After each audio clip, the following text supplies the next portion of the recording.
I think the College Football Playoff Committee, again, got it right. Debate there, Joe. Yep, certainly debate.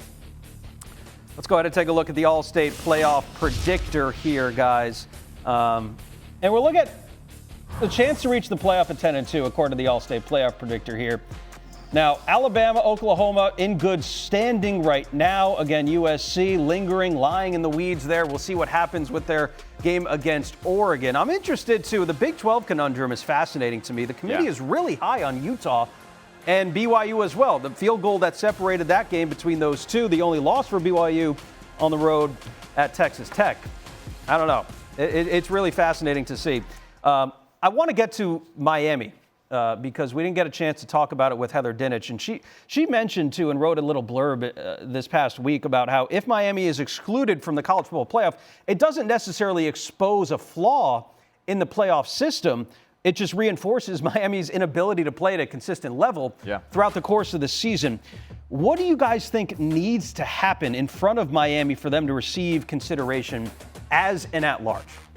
I mean, they need everything to go their way. Just chaos. Yeah, they really do. They need Alabama to fall. They need Ole Miss. Notre Dame has to lose again. I mean, no, I don't think the Notre Dame thing's going to happen, but I mean, it definitely would help them, right? There's no doubt about that. Yep. Oklahoma lose. Oklahoma, they need Oklahoma to lose. They might need Oklahoma to lose both their last games, right, to really help them and to solidify their spot. So I think it's just complete chaos across the board, right, for them to really get locked into that position. I do feel like the committee is setting them up, though, to make that final piece move, right, with their placement, right? And I feel bad for their fan base because last week don't feel bad for them. Win the damn game. Win the damn game. No, it's that simple. You're right. You were a better football team than SMU. You were a better football team than Louisville. We've seen Louisville and how dysfunctional they are in critical moments here at the end of the year. Sure did. So it's like, man, you shot yourselves in the foot. You were the better team and you just weren't locked in enough. But it is good to see them back on, and playing good football again. And Jacoby Thomas, man, has been awesome in the secondary for them. And I think the reason why I feel bad is because it's all smoke and mirrors right now. In our first ranking, when you saw Miami there at number 12 last week, you thought, we have an opportunity to jump in, but that's necessarily not the case. The computers will tell you that the chances are low. We know the chances are low for Miami just because with the way that the ACC is set up and who they lost against. When you take a look at their strength of schedule, 43rd in the country. That is not great. Strength of record, I will give you a little bit of credit there, but they're going to need a lot more help, as you just brought up, Matt, to be able to get in. And quite frankly, another point that I was thinking of, what if Miami and Texas win out?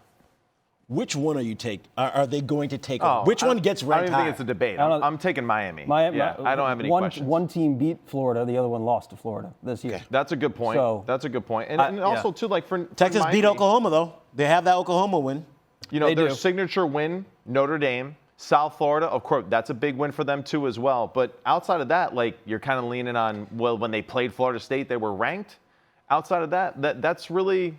That's the most of it. That's where the ACC and the Big Ten are interesting because a lot of the top teams haven't played each other.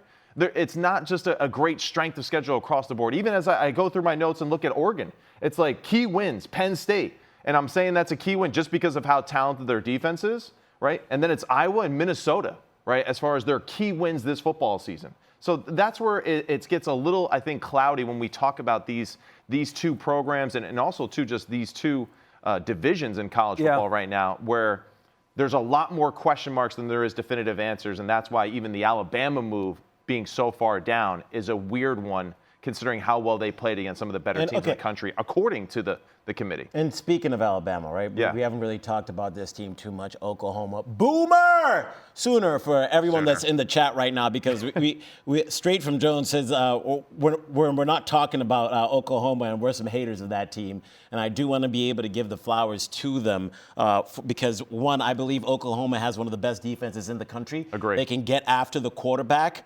And they got a pretty decent running game, right? And all you want is your quarterback to not turn the ball over. But I will say offensively, that's where the problems lie for Oklahoma as a team that can necessarily compete for a championship. I mean, you were outgained by Alabama 2-1, and you still only won that game by a couple of points. Yeah. So when you look at Oklahoma, you made clutch plays at the right time.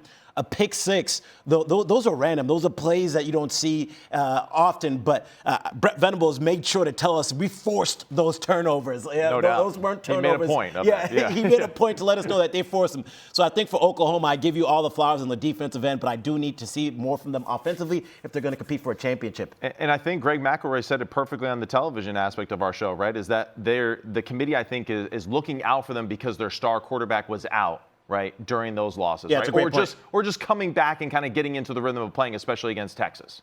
Right. Yeah. So that to me, I think is kind of like the saving grace for Oklahoma at the moment. But the offense, man, there's a lot to be, this is not a good offensive unit by any means, No. right? They struggle to be consistent in the passing game. The running game is very touch and go, but it is absolutely a national championship contending defense. There's no doubt about it. With the way that Taylor Wynn played this past weekend, Kip Lewis, and the scheme that Venables can run, it is a very tough matchup for anyone going forward if they were to make it. I think they're going to be in some really, really tight games, these next two down the stretch of the season. As great of a win that was on Nick Saban Field. We'll see what happens to Oklahoma sitting there with 2 losses right now.